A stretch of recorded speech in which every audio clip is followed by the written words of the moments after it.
millimetres in a match of margins. He was made to wait. A wait worth so very, very much. Casemiro's first goal for Manchester United.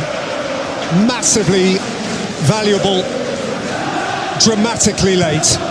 A statement victory which has been ripped away. A match of moments, late dramatic moments. Chelsea momentarily had it. Casemiro got big at the back stick. Kepa couldn't get quite big enough. And by a matter of millimetres, 1, 2, 3 perhaps, Manchester United had found a way to dig out a point. Jones, Salah, he wouldn't, would he? Salah's rolled it in.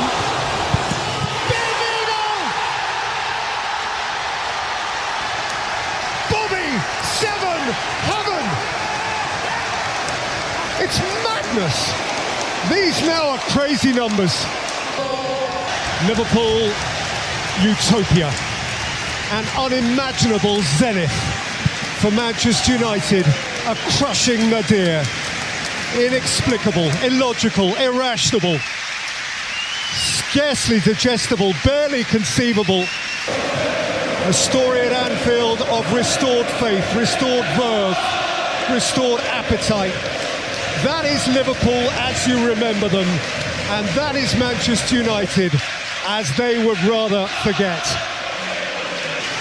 Gakpo 2, Nunez 2, Salah 2, Firmino to put the cherry on the icing on the richest of Liverpool cakes. When you woke this morning, this was not even close to your thought process. It happened, Rebecca. It actually happened. 7.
Another exciting moment where the finest uncle talking sports in the capital city take you around the world of sports with no visa. Yes, I hit you so hard and you love it. It is a match day live in the FIFA Women's World Cup after 4 years of waiting, 4 years of adrenaline pumping non-stop. It is finally come to this.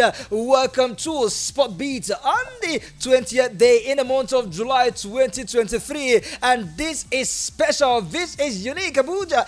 Because I have someone in the house, a renowned sport analyst. He joins me surprisingly this morning. Chinonso Arinze. You're welcome to Sport Visa this morning. I love to call him the Sport Bishop. Good morning. The finest boy, this sport. Fine boy. I tell you, it's nice to be here. Thank you very much for having me. And since you've christened me a lot of times, it's chicken on, so then it's chin on, so then it's non so. What is non so inside? It's my name. I'll take it. Thank you for having me. Blame it on your mama, because when your mama was during the naming ceremony, I was there and it was the whole different names.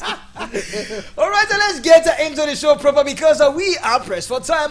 We hear that Toby Amusa has come out to say that she will fight the AIU, talking about the Athletics Integrity Unit concerning her slammed suspension for missing 3 consecutive drug testing in the last 12 months, following the suspension of Blessing Okagbare for a similar offense. The AIU has termed Toby Amusa's act as unacceptable, and she in reply says she will fight to clear her name. Nonso, this is one issue too many. I keep saying that when Nigerians keep thriving to attain something superb, we all of a sudden start hearing this. You see, I think it's not only a Nigerian problem, it's been an African problem. I could go on from the Motorola Express, the girl from Zimbabwe, to Castor Semenya, to Blessing Okagbare, and now back to our own Tobiloba Mason, who just came into limelight not too long ago, last season, where she smashed the record 12.06, and they said it was aided. See, I think there's a problem. I must say, there will always be a narrative when an African does something great. When I also won that title, they were like, oh, it was aided. Some said it was her shoe. Some people said it was the wind. It was the wind. That the wind helped her to cross the line. Some said it was her shoe. Some said it was the timer was wrong. The former, is it Michael Johnson, the former 100-meter world champion, said the timer was wrong. A lot of accusations. Benjamin Johnson, that's Ben Johnson. Exactly. So I was quite shocked to hear that from someone who has been part of the sport. But anyway, we hear that she has said she's clean, that she has no issue. But one thing I believe, if the AIU feels they are right with what they are saying, she'll go under the knife for as much as 2 years. Wow. The last guy who tried to appeal to the Court of Arbitration of Sport, saying that it was not his fault, he was cut down to 18 months. So it's going to be long. I think it's sad to hear that. See, there are what we call in-competition testing the night before the competition, and there's other competition tests where you should, as an athlete, be able to let the Athletics Federation know where you are per time, so they can test you promptly to ensure that you're not using any. Exactly. Which is what they say she missed. But she said no, she gave her formations, everything are right. A urine sample was also given. Exactly, that's what she's saying. And the AFN as well have come out to back her. And the Federation of Nigeria saying that that they support her until the case is being done. But I think she's got a case. All she needs to know, like I said, is appeal.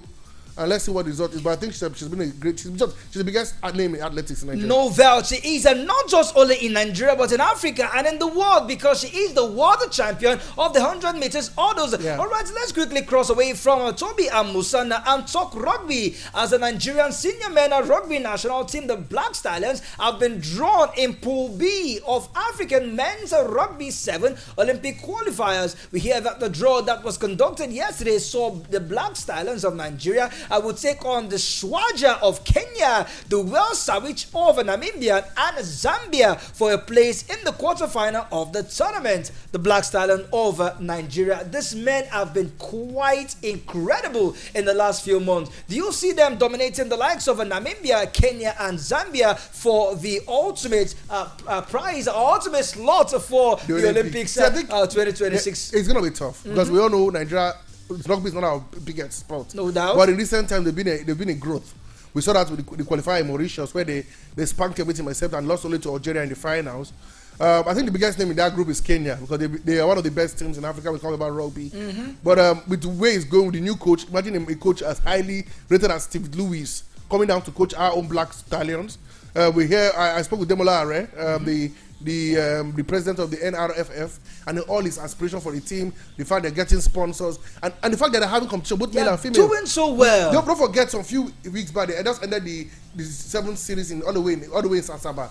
So I think that they're in the right state and the right place. Even if they don't get to the Olympics, see, we went last week get to the final hurdle or the final stage to get to the Olympics. It's so long a time. And don't forget, Nigeria were suspended for rugby, just returning back into the World Rugby Federation. So I give kudos to the team, I give kudos to Allah, I give to the coach and to the boys. And I just hope they can just squeeze themselves into the Olympics, at least for their experience. But this is a tough group. I think one of the biggest names there is Kenya, who we all know are one of the powerhouse in Africa. One of the powerhouse in Africa. I am tempted now to give it the score lineup between New Zealand and Norway. That game is currently ongoing in the 2023 FIFA Women's World Cup. But I will hold my guns because we will get there after this news, where we hear that Bendel Insurance have begun its assault for the 2023-2024 domestic league campaign following an impressive 2023 Abridged League outing, which saw Bendel Insurance go 21 games unbeaten to finish in Group A as table toppers with the best defensive team in the league. We hear that they have resumed training in preparation of the forthcoming MPFL season, as well as the CAF Confederation Cup. Talking about one team that wants to build from the success of last season, you are talking about my own Bendel Insurance. I'd say absolutely. The good thing is that you see, I'm loving the fact that the IMC now have made it possible that we can now have a league that can align with Europe. Like I said, I'm not a big fan of it, but if it's going to work, let it work. Teams are already returning back to camping. We heard New Rangers yesterday with Fidelis Echuku joining up with the squad. Now we heard about Bendel Insurance.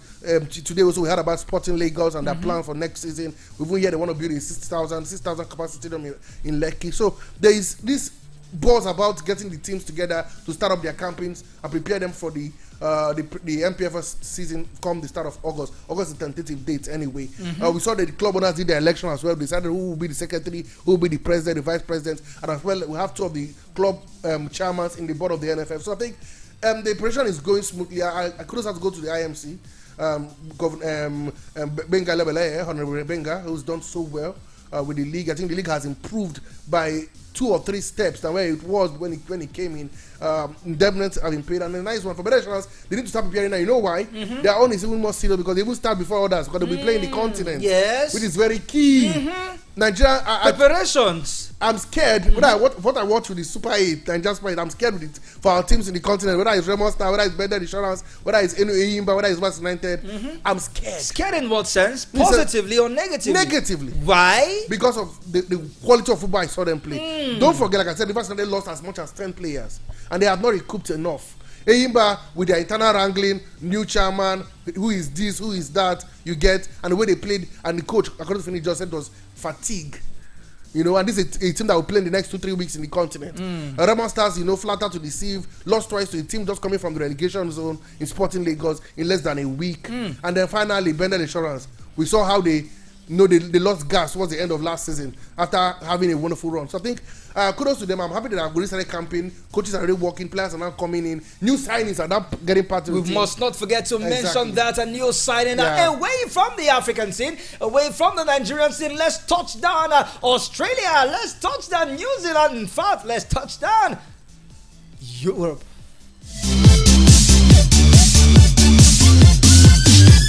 No time, I will give it to you hot and back to back. And we hear that the game currently ongoing in the Women's World Cup between New Zealand and Norway. That game is 61 minutes old, and guess what? It is New Zealand who has gone ahead through the scoring boot of Watkinson in the 48th minute in the second half. Though the first half ended goalless, the game is currently in the second half 62 minutes as we'll speak. The Sport Bishop, finally, it is on the female FIFA World Cup.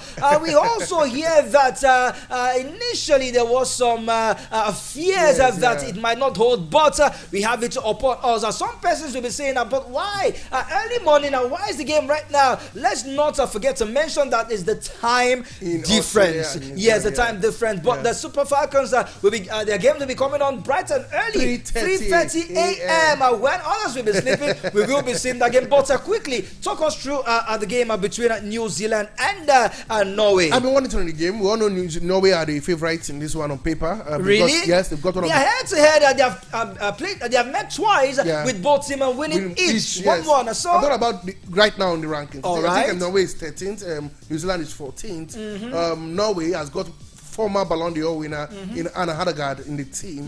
They've got a good coach as well, and they play better football. But I'm watching the first half, and I've been monitoring the game all through the game. I think Norway have been New Zealand have been a better team. Wow. Maybe they're being jeered by this home mentality. Yes. We saw with Korea, Japan, when Korea took the world by storm, South Korea, and got to the semi-finals. So maybe it could be what will push New Zealand, and that's why I'm a bit skeptical about our group again. When we have Australia, we'll come to that very soon. But I think New Zealand have been pushed by the fans. They are playing with so much aggressiveness, like their life depends on it. And like you said, they've got the goal they deserve. One goal to nil. Let's see how it pans out. Don't forget, Norway team has got a striker who one chance can bring them back into the game. One chance can bring them back into the game. But for the case of the Super Falcons, we hear that two strikers have been suspended for playing against Canada in their Group B opener in Melbourne in the early hours of tomorrow morning. The Nigerian team will be without the service of two of their prolific players due to disciplinary measures.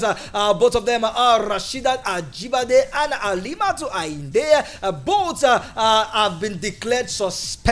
With these two players talking about their experience in the national team and of course in the world in general, do you think we will miss their service come tomorrow? Absolutely. I think our best holding midfielder is Alimatu Ainde.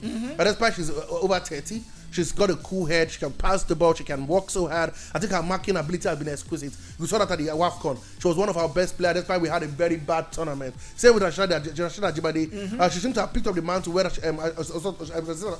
Oshola has failed to pick up.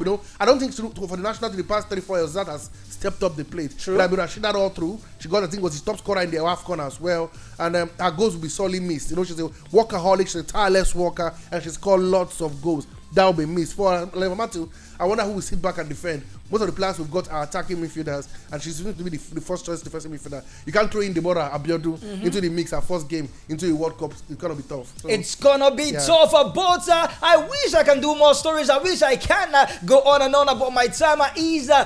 Is just up. But let me not forget to mention that yesterday it was a win for Manchester United, Chelsea, Arsenal, and Liverpool as the whitewashed their opponents in their various pre-season games. Come later by 5 p.m. We will tell you how these games are panned out. But until then, keep listening to a Voice of the People 96.1 FM Abuja. But from us to you, we are by and we are gone.